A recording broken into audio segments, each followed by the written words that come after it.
अगर आप भी लेना चाहते हैं देश दुनिया की तमाम जानकारी तो आज ही सब्सक्राइब करें हमारे चैनल को। साथ ही नीचे दिए बेल आइकन को जरूर दबाएं ताकि हर अपडेट आप तक पहुंच सके। नमस्कार, प्रभा साक्षी के प्रोग्राम ऊंची उड़ान में आप सभी का स्वागत है। आज के इस एपिसोड में हम बात करने जा रहे हैं, अगर आपको इंटरेस्ट है सिंगिंग में या वोकल में या क्लासिकल सिंगिंग में, किसी भी तरह की सिंगिंग में आप अपना करियर बनाना चाहते हैं तो किस तरह से उस करियर को या उस फील्ड को आप परस्यू कर सकते हैं। इस विषय पर जानकारी देने के लिए हमारे साथ हैं परफॉर्मिंग आर्टिस्ट श्रुति जी, जिन्होंने क्लासिकल हिंदुस्तानी क्लासिकल में ट्रेनिंग ली है और अपनी ऑनलाइन अकेडमी भी चलाती हैं। तो श्रुति जी, आपका बहुत बहुत स्वागत है हमारे इस प्रोग्राम में। तो पहले तो जी, सबसे पहले तो श्रुति जी, मैं आपसे मतलब शुरुआत इसी तरीके से करना चाहूँगी कि हम इंडिया की बात करते हैं और क्लासिकल सिंगिंग इंडिया में कितना ज़रूरी है, कितना इम्पोर्टेंट है, क्या रेलेवेंस है उसका? क्लासिकल सिंगिंग अगर या शास्त्रोक्त संगीत हम जिसे कह सकते हैं, वो वेद कालीन से चला आ रहा है, हमारी ये परंपरा रही है।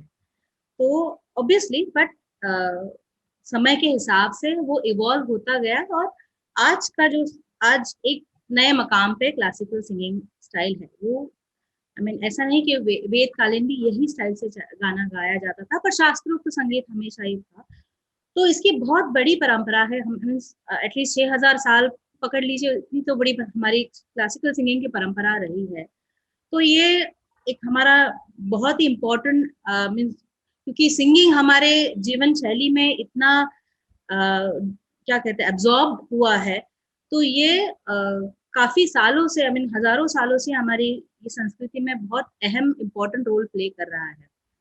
जी, अच्छा, हम जैसे बात करते हैं शास्त्रीय संगीत की, नाट्य शास्त्र हुआ, आपके भाव होते हैं, राग होता है, सो इन सब की अगर बात करें तो ये इसके पीछे का साइंस क्या है और क्यों इतना ज़रूरी ये क्यों है? या फिर अगर हम बोलते हैं कि आपको सिंगर ही बनना है तो आप बॉलीवुड स्टाइल का जो म्यूज़िक है उसको सीख कर ही क्यों सिंगर नहीं बन सकते? नहीं, ऐसा नहीं है कि बॉलीवुड स्टाइल का सिंगिंग सीख के आप सिंगर नहीं बन सकते, पर वो एक परिपूर्ण सिंगर नहीं बनते। एक उनकी एक सिर्फ एक स्पेशलिटी हो जाएगी कि सिर्फ बॉलीवुड स्टाइल के सिंगिंग गा सकते हैं। और उसमें क्या कहें तो उतना इन डेप्थ नॉलेज नहीं है, क्योंकि एक गाना दिया जाता है बॉलीवुड में, उसकी एक ट्यून ऑलरेडी डिसाइडेड है और उसी ट्यून को आप उसी पैटर्न में गाते हैं। जबकि क्लासिकल सिंगिंग में हम हमारी जो बंदिशें हम जिसे कहते हैं, वो बड़ा उसकी कविता बहुत बड़ी नहीं रहती। वो 4-5 लाइनों की कविता रहती है, जिसको हम इलैबोरेट करते हैं 1 डेढ़ 2 घंटे के लिए। तो तब हमारी प्रतिभा को उसको एक्सप्रेस करने के लिए पूरा का पूरा मौका मिलता है क्लासिकल सिंगिंग में। और सारे जो रस है, नव रस जो अपने नाट्य शास्त्र में है, वो सारे इन रागों में है। हर एक राग का अपना एक अस्तित्व है, अपना एक स्वरूप है, अपना एक क्या कहते हैं, उसमें कोई जो not not not just one, बहुत सारे रस भी उसमें हो सकते हैं। एक जरूरी नहीं कि सिर्फ एक ही रस हो, पर ये सारे इससे कंपोज राग होते हैं और उनके स्पेसिफिक हमारे यहाँ पे समय चक्र है, राग गाने का गाने का चक्र, समय चक्र है, प्रहर है। तो उस समय अगर हम वो राग गाते हैं, हम क्यों इंसिस्ट करते हैं, हमारी परंपरा में, स्पेशली हमारे हिंदुस्तानी क्लासिकल में समय चक्र का बहुत इम्पोर्टेंस है राग गाने के लिए। क्योंकि वो जो सुर हम जिसको लेके एक राग पूरा कंपोज करते हैं, उसको बंदिश के साथ इलैबोरेट करते हैं, तो एक उसका एक मूड बनता है जो एटमॉस्फेरिक या कॉस्मिक एनर्जी के साथ मैच करता है, अगर एग्जैक्टली उसी समय पे गाया जाए तो।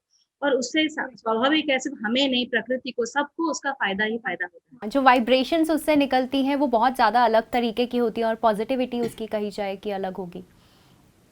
आपने बंदिश की बात की, तो आपका कोई फेवरेट राग या बंदिश कुछ ऐसा जो मैं चाहूंगी कि आप उसकी 2 लाइनें ही सही हमारे व्यूअर्स के लिए गा के कुछ सुनाएं? वैसे तो बहुत सारे राग हैं ऐसे जो मुझे पसंद है, पर एक ऐसा राग मैं गाने की कोशिश करती हूँ कि जो जो आज मुझे सुन रहे हैं, तो वो शायद मैं ये बंदिश सुन के कोई फिल्म सॉन्ग के साथ रिलेट कर सके, क्योंकि उसको काफी यूज किया गया है, काफी सारे गानों में ये राग को यूज किया गया है, other than the Yemen which is very much exploited in Bollywood music. तो ये राग भिमपलासी है, जिसको भी काफी बॉलीवुड गानों में आप पा सकते हैं।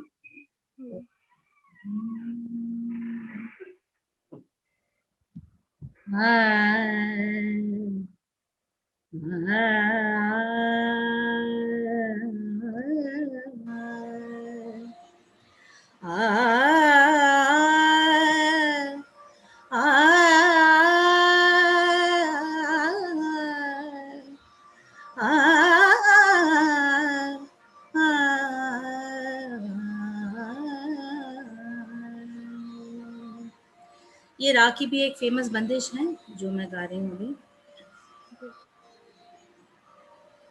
जा जा रे अपने मंदिरवा, जा जा रे अपने मंदिरवा, जा जा रे अपने मंदिरवा, सुन पावेगी सासन नदिया, जा जा रे अपने मंदिरवा, जा जा रे अपने मंदिरवा।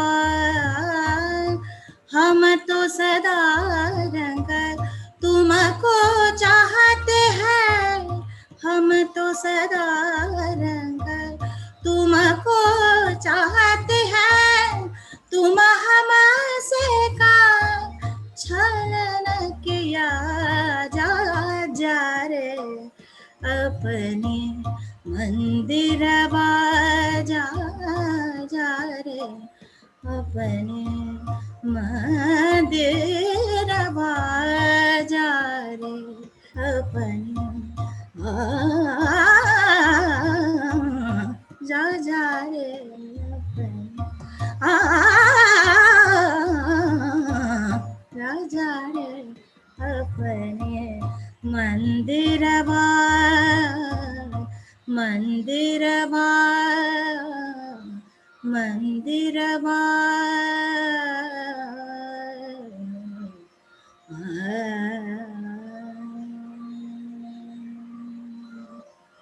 ये बस एक छोटी सी झलक थी क्लासिकल की। जी, जी, बहुत सुंदर। अच्छा श्रुति जी, आप खुद की ऑनलाइन अकेडमी भी जैसे आपने कहा कि आप चलाती हैं, तो कौन-सा स्टाइल जो है सिखाने का, आप कहेंगे कि हाँ, इस तरीके से सिखाते हैं तो बच्चे जल्दी सीखते हैं या इंटरेस्ट के साथ सीखते हैं, या ये बेस्ट तरीका है सिखाने का क्लासिकल म्यूज़िक को?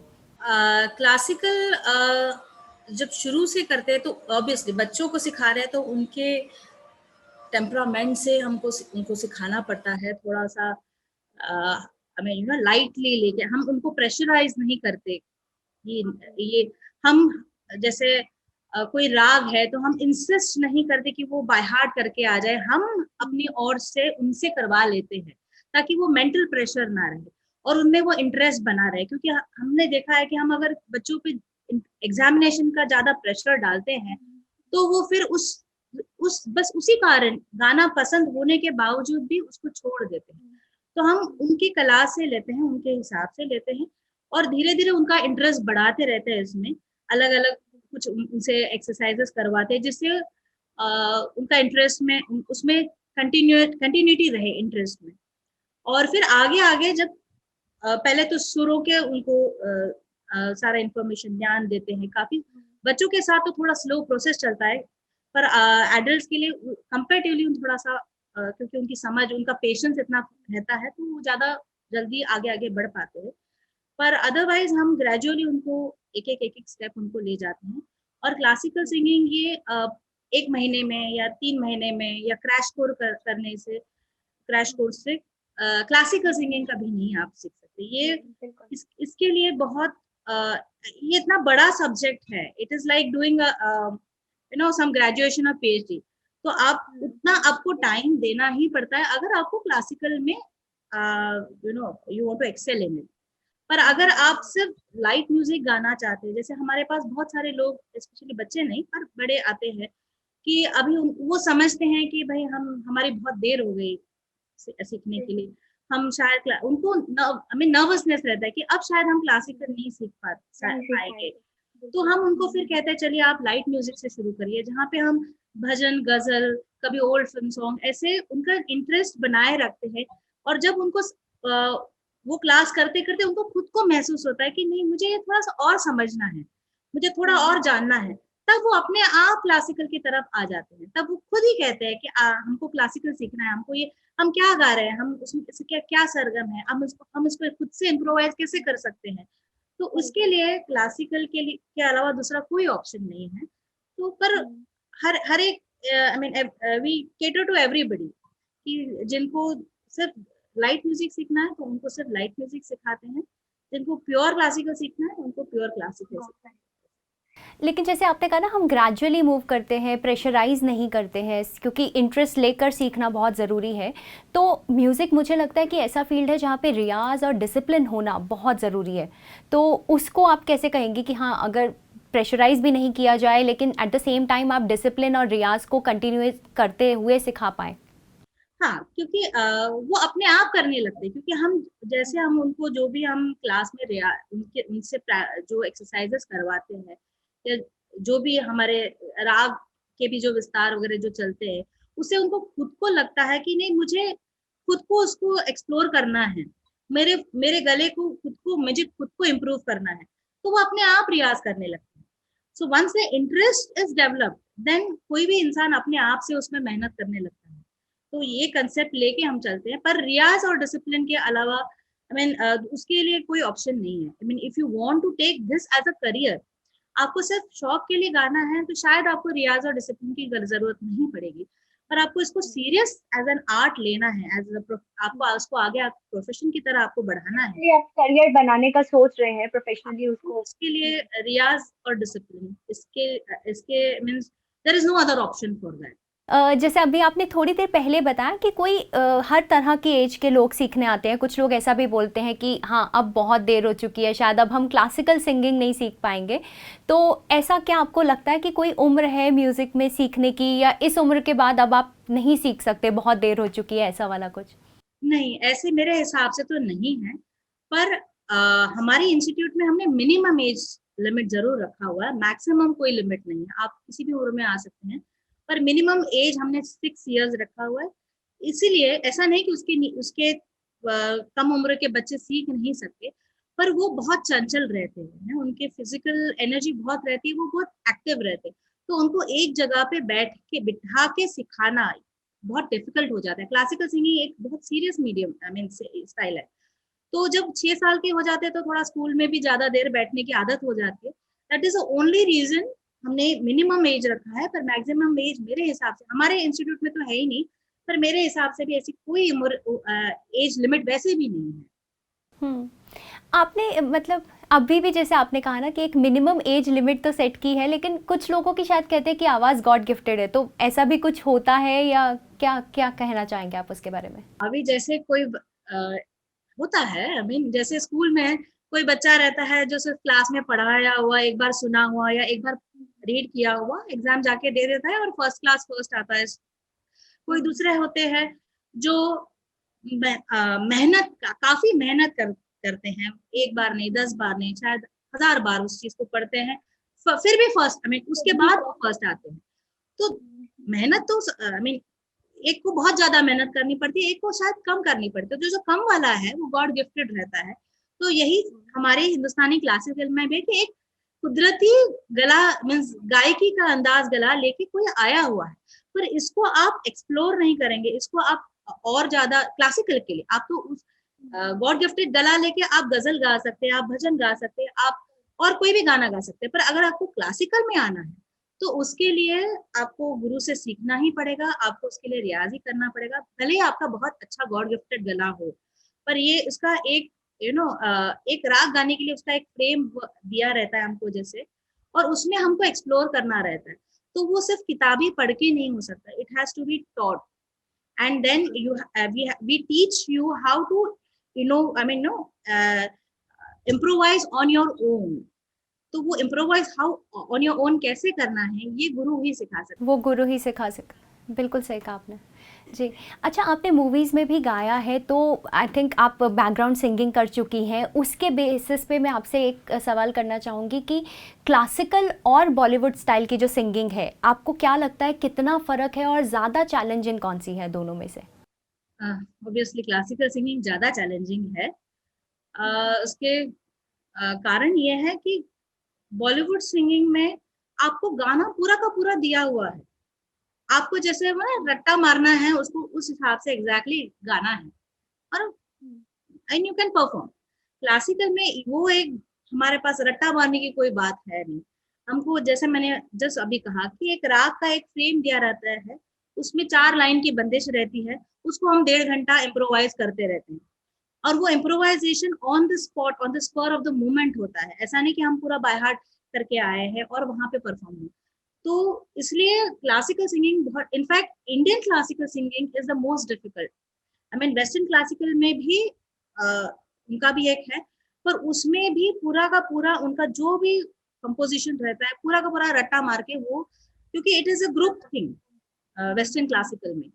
तो वहां पे सबका पीस अपना अपना अपना अपना उन्होंने पूरा बिठाया हुआ रहता है। वो वहां पे एक कॉन्सर्ट में जैसे परफॉर्म किया वही दूसरे कॉन्सर्ट में, वही तीसरे कॉन्सर्ट में चलता रहता है।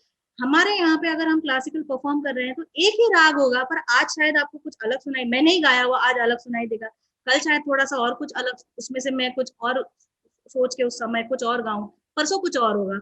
So this is a vast difference between any other classical music and Indian classical music. और इसलिए हमारा संगीत, क्लासिकल संगीत बहुत बहुत डिफिकल्ट नहीं कहना चाहिए, बहुत इंटरेस्टिंग है। आप उसमें इंटरेस्ट लेंगे तो आपको बहुत मजा आने लगेगा कि मैं कुछ क्रिएट कर रही हूँ, मैं कुछ अपनी सोच से कुछ गा रही हूँ, नॉट कि किसी ने मुझे दिया है और मैं उसको बस प्रेजेंट कर रही हूँ। बिल्कुल। तो इसी इंटरेस्ट के साथ जो बच्चे सोच रहे हैं इसमें करियर बनाने का, प्रोफेशनली इस फील्ड में जाने का, तो उनको आप क्या कहना चाहेंगी? आज हाँ, मैं देखती हूँ कि आज के बच्चों में थोड़ा सा क्लासिकल के लिए इंटरेस्ट कम है, अगर और होता है तो इसी उद्देश्य से होता है कि मुझे बॉलीवुड सिंगिंग करना है तो मुझे थोड़ा सा बेस आना चाहिए। जरूर है कि आप बॉलीवुड सिंगिंग करना चाहते हैं, आप क्लासिकल का थोड़ा बेस लेके आते हैं तो आपको बहुत ज्यादा फायदा होता है इसका। पर मैं उन सारे बच्चों को गुजारिश करूंगी कि आप इसको और थोड़ा इन डेप्थ स्टडी करें। आप देखिए तो आपको वो बहुत मजा आने लगेगा। एक अगर आप कोई क्लासिकल कॉन्सर्ट में जाए और एक बॉलीवुड कॉन्सर्ट में जाए तो आपको एक्साइटमेंट या जो उत्तेजित भाव रहते हैं, I mean that you know when the concert is at the peak, तो वो आपको दोनों में मिलते हैं। When you are listening to Bollywood also, when you are listening to Hindustani classical also. पर बॉलीवुड से ज्यादा आप अगर देखेंगे तो आप वो हाइटेन जो पीक टाइम होता है उसके बावजूद भी आपका मन शांत रहता है, मीन्स आप सुनने वाले का और गाने वाले का। So I think we reached at a meditative state even when we are at the peak of the concert, ना जब बहुत हाई एनर्जी वहां पे चलती रहती है, मीन्स तानबाजी चल रही है, ये चल रहा है, फिर भी मन क्लासिकल कॉन्सर्ट से निकलने वाले लोगों का मन शांत रहता है। और जो हम बाकी बॉलीवुड बोलिए इससे बोलिए, हमारा मन बहुत उलझा रहता है उस में इसमें।